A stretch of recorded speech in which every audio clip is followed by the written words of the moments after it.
It's the grandson of Right Thought. So I'm going to start this message with a story of an experience that I had. Taught me a very valuable lesson about faith. I was arrested and I was being held on a felony charge. And I was held and they were telling me that I was going to be indicted for a felony. Now, I don't have any felonies, but this is what they were telling me. So they told me that they were going to hold me for 90 days in this jail. Now, the breastplate of righteousness, I'm going to give you an example of how to put it into use. And then I'll tell you my experience, and then you see if it works for you. I am free. I am free. We're going to hold you at least 90 days. You're not going anywhere for at least 90 days. I am free.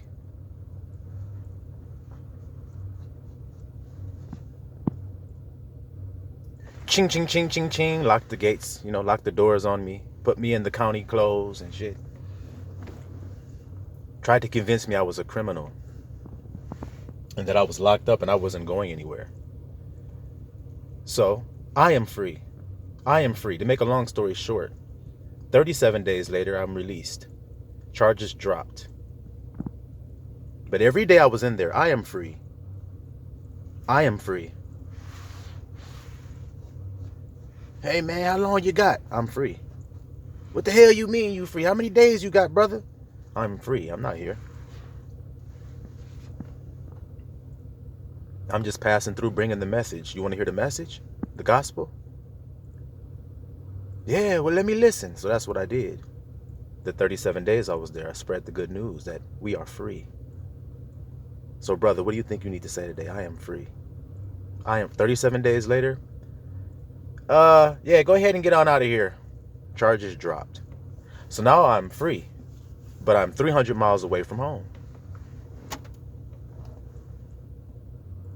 And it's cold. And I don't have anything but my bag wrapped in a garbage bag with my things that I had from my cell in it. So a man takes me. He sees me sitting in the precinct and says, hey, man, where you headed? I said, I'm headed to Detroit.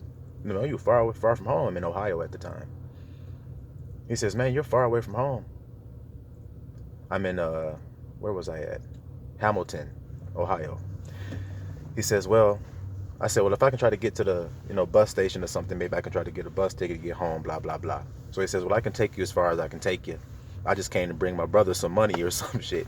So he did what he had to do, and then we hop in his truck, and he's driving along. I don't even know where I'm at. He's just driving along. So he ended up in a place called Germantown, Ohio. It's just nothing out there. It's just farm.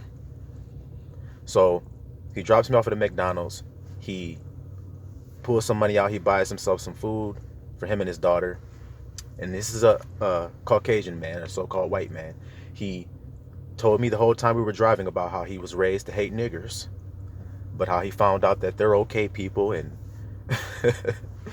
he was just raised wrong, and he come to find that out. So he was helping me out that day.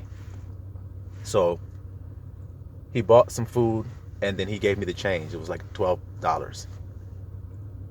And he gave me the change. And then he says, well, I'm sorry I couldn't get you all the way there. I got to get back to get my daughter to school. So if I can make it back, I will. I'm not going to leave you here. I'm not going to leave you stranded. I said, okay. So time's going on. A couple hours go by. I'm just sitting in the McDonald's. I realized the guy's not coming back. And then the spirit told me expressly he's not going to come back. So I said, well, what do I do? Spirit said, well, at noon, it'll be warmer. The sun will be up high in the sky. You'll be able to walk. So start walking home. 300 miles away from home. I said, okay. So I took $3. I bought caramel macchiato to give me some sugar so I could start walking. So I have $9 left. So I said, well, if I can get to the freeway 75, I can at least know that I'm going north. And I'll just follow 75 north. I'll just walk on the side of the freeway. Right? They say it's illegal, but I didn't have a choice. I said, it's the only way I know I'm staying north is to stay on that road, because I don't have a phone or anything.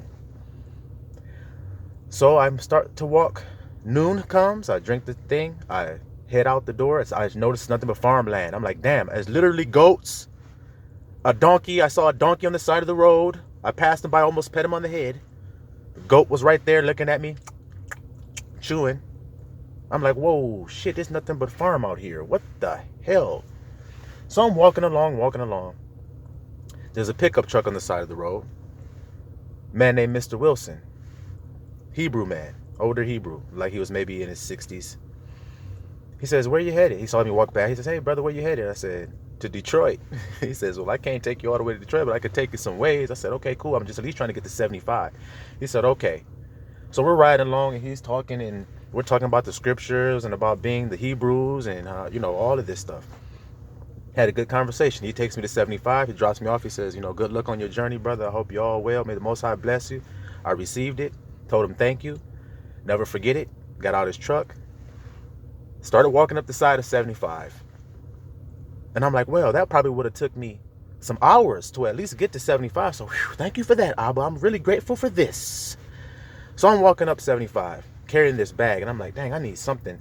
My hand is killing me. This plastic bag wrapped around my hand, just carrying it over my shoulder. So I saw some straps laying on the side. I put the straps around the bag. Made a little fake backpack out of the straps, which was a little better. Still was kind of cutting in, burning. But I start walking. Well, as I'm walking, I see a car pull over on the shoulder on the freeway, starts reversing. It's another so-called white man. He's a young-looking guy. He says, hey, man, what's going on? I said, just walking. He said, man, I saw you. He's like, man, you look like you're just having a good time just walking. I said, well, I was praising the Most High, singing.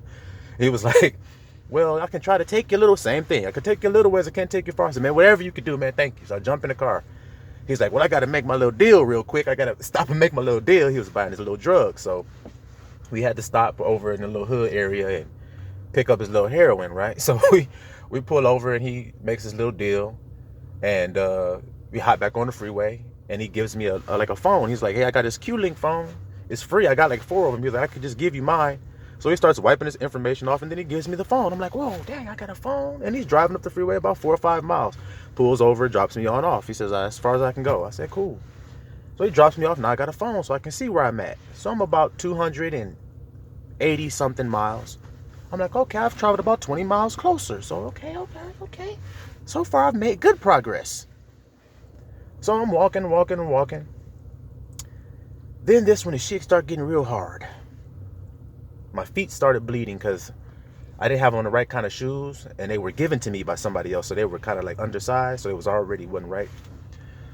So my feet started bleeding, and the rope was cutting in, and it was just getting, my legs were starting to ache, and it was starting to get hard. And I was looking at the GPS, and the miles were going very slow. It's like 20 minutes to walk 1 mile. So I walked for 40 minutes. I think I made some progress. I just, 3 little miles, 2.5 miles I've walked. I'm like, whoa, man, this is going to take at least 15 days nonstop. So I have to rest and sleep. So it's going to take like a month. But Abba said, do it. So, okay, I have faith. I'm going to do it. I have to do it. I must do it. So I'm walking. I think to myself, I said, man, if I just had a backpack, then it would ease this pain I have in my shoulders from this rope. If I just had a backpack. Well, as I'm thinking this, I look over. I'm walking on the side of the freeway, guys. I look over in the grass. There's a backpack. I still have the backpack to this day. Somebody I know can vouch for this. I still have the backpack to this day that I found on the side of the freeway. I took the ropes off. Oh my God, I was just thinking this, Abba, y'all, thank you. I put the bag and stuff inside the backpack. Put the backpack on. It's like a nice ass backpack too. It's nice as hell. I put the backpack on. Ooh, man, that's so much better, Abba. Thank you so much. So I'm singing and walking. It kind of eased the stress. But my feet were still bleeding and hurting. And I'm on the side of the freeway, so it's grass and it's dipping and it's up and down and it's just endless mile after mile of mile. So I pull over. I come over under the overpass and I just sit down on the little rail on the side of the freeway and I'm just crying. And I took the shoes off and the blood's all on my socks. It's all everywhere. And I could see the toenail kind of loose off the big toe. And I'm like, oh my God, I can't hardly walk no more. And this is just the beginning of the journey. So I was just crying and I was just like, Abba, I'll do it. If you say you want me to finish it, I'll do it. I'll walk the whole way if you say. Because I have faith and I trust you. I know you're not going to let me down. I know you're not going to leave me like this. See, the internal world. I said, so if you could just bless me to have some shoes that are better than these, then I'll keep walking. But I need your help. But I'll keep walking if you can just bless me to have shoes that are better than these, that at least fit. So I'm walking, put my shoes back on, I start walking. I see a exit ramp, and I saw a little McDonald's thing. I said, well, I got $9 left. I said, well, I can at least get some food or something because I'm hungry. I've been walking all this way. So I go off the side of the freeway. I see there's a Goodwill right there. So I said, well, maybe, it's a Goodwill. Maybe they got some shoes in there. I don't know. So I go in there and I find some shoes on the shoe rack that my size looked right. I said, okay, hell yeah. These like these walking shoes. I grabbed them, put them on. Oh my God. Instantly I felt the relief. I was like, oh my God. Damn. Woo, shit, thank you. But yeah, I wanted to just walk out with the shoes on right there. I said, okay, wait a minute. Let me look how much they is, because they look like some nice shoes. They were some Nikes and shit. I'm like, I don't know. I turned them over. $5. Oh, shit, hell yeah. But then I said, damn, but wait a minute. How I'm going to eat? Take no thought of what you shall eat or you shall drink. Abba knows what you have need of before you even ask him. Whose words are those? Whose words are those, guys? Who said that?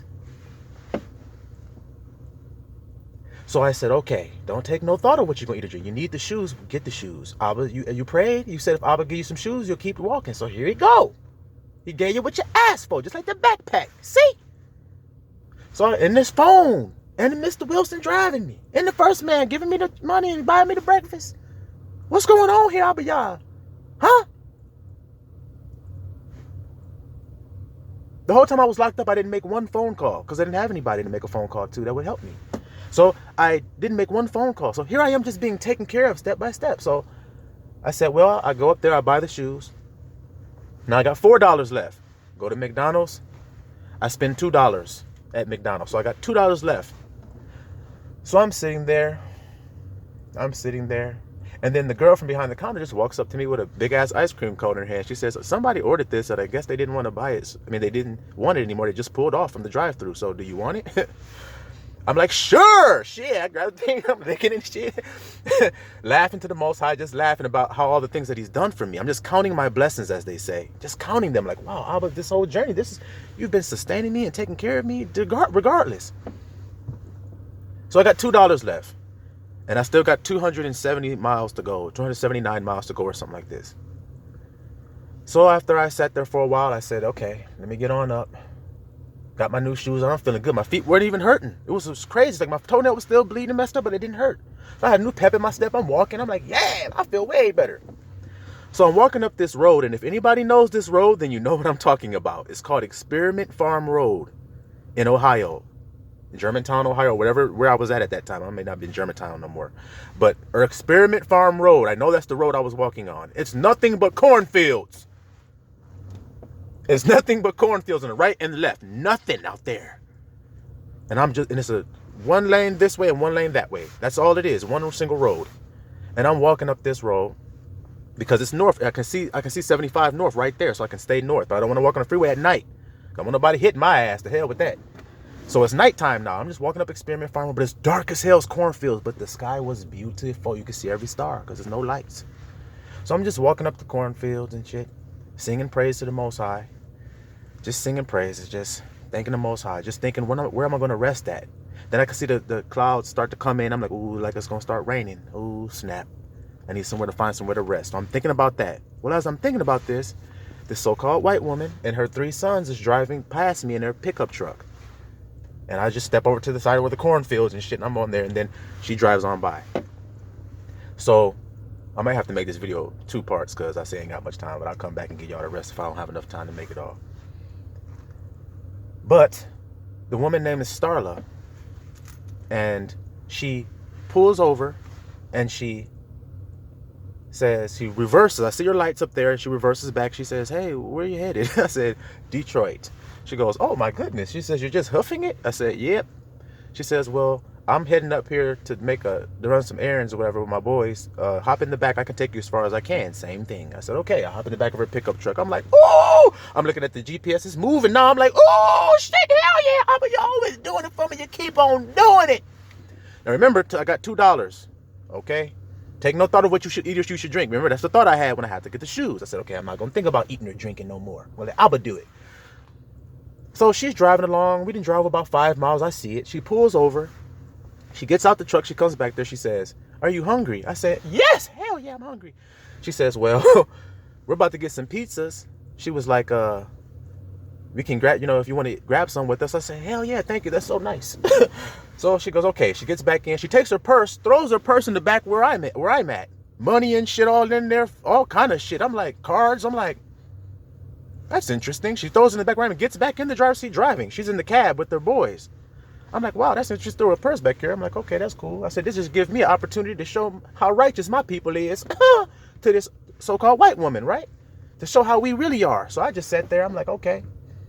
We get to the place. She comes out, get her purse. She goes in. She says, well, I don't know, like, do you eat meat and blah, blah, blah, blah, blah, blah, blah, blah. I'm like, I'm a Hebrew, so, we eat a certain way, that's another. She's like, well, I'll get you some cheese pizza. That'll be fine. I'm like, oh, yeah, that's cool. I'm not going to be crazy. But I say, yes, that's cool. That'll work. She goes in there. She gets some pizzas or whatever. She comes back out with the pizzas. She gets back in and she starts driving. I'm like, she started driving some more. I'm like, okay. She's driving. She ends up at a house out there in the cornfields. There's a house out there in a barn and shit. I'm like, She pulls up. She goes inside. She comes back out. She says, you see the camper over there? I see the camper. She says, that's my father's. She says, he says you can sleep in it for the night. Now, I was thinking about where I'm going to rest, where I'm going to sleep, where I'm going to eat. Remember, I don't have to think about those things. Abba has now provided me a place to sleep. And I can see the thunder and lightning and shit. I can hear the thunder, see the lightning and shit.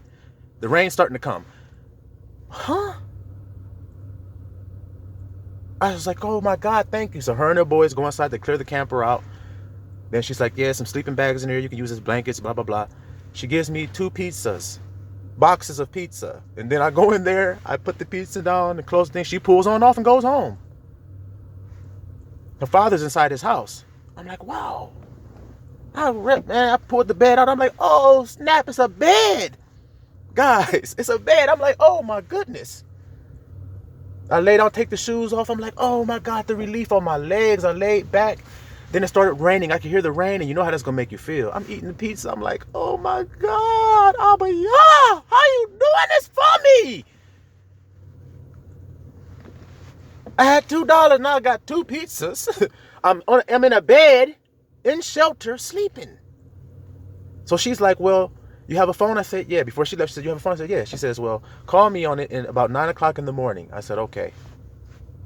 So I woke up the next morning. I called her I woke up about at 9 to call her, and I was a little bit trying to get a little extra, so I slept to 9:15, and I called her at 9:15, and she gave me some hell about it too. She was like, I told you to call me at 9 o'clock. I said, yeah, you did. I just want a little extra, little sleep. You right. You was right, though. I should have called you at 9. So she's like, it's no problem. What do you want for breakfast? Take no thought of what you should eat or drink. So we discussed that. I said, well, what's the option? She told me, I told her what I would like and things. So she brought exactly what it was. Brought it right over there. I said, wow. So I'm sitting there eating. She was like, she had brought a bike. She was like, I got a bike. It was an old bike in my garage that belonged to my husband. But, I can give it to you and you can use it and blah, blah, blah. So she has a pickup truck and she came alone. I see her father. He comes out, older gentleman. I'm like, wow, okay. Older so-called white man. And, well, he said his father was native. So he comes out and I see them working on the bike. I'm still sitting in the camper eating the breakfast. And I get my stuff, and then they're like, come on out. So I came on out, met the man. He shook my hand. He hugged me. Really kind, loving people, man. And just like, I know how it is, and I'm just happy to be able to help you, blah, blah, blah. I'm like, wow, So I get in the truck, and we all jump in, and then she drives. So I'll take you a little further, and then, I'll let you be on your way. I'll go to Walmart, get you a few items that'll help you. I'm like, okay. We get to Walmart. She's buying up all kind of stuff that I need, and all kind of stuff, guys. $300 worth of stuff, and then she gets the money out the ATM and puts $60 in my hand. So take no thought. I still got the same $2 I had, guys. I got $62 now. Plus all the stuff that she gave me and the bike. And then we get in the truck and she looks at her GPS. She says, it's only 173 more miles. She takes me all the way to Detroit. Drops me off coming off 75. There's a Burger King right there on Gratiot. If y'all have been in Detroit, y'all know it. She dropped me off right there on Gratiot in 75, guys. And then I got on the bike and rode down the street and got to the house that I was living in. And it was only took me 10 minutes to get there on the bike.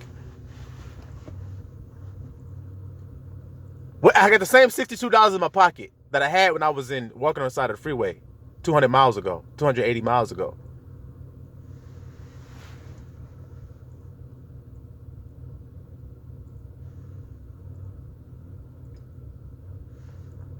And I wrote a letter when I was locked up. I wrote a letter to somebody. I beat the letter there. I was there before the letter got there. I was released and home before the letter actually made it. Because I put the letter in the mailbox the day they released me. I didn't even know. I put it in there a couple hours later. They were like, hey, you're going home. I ended up getting home before the letter did. Silawam Israel.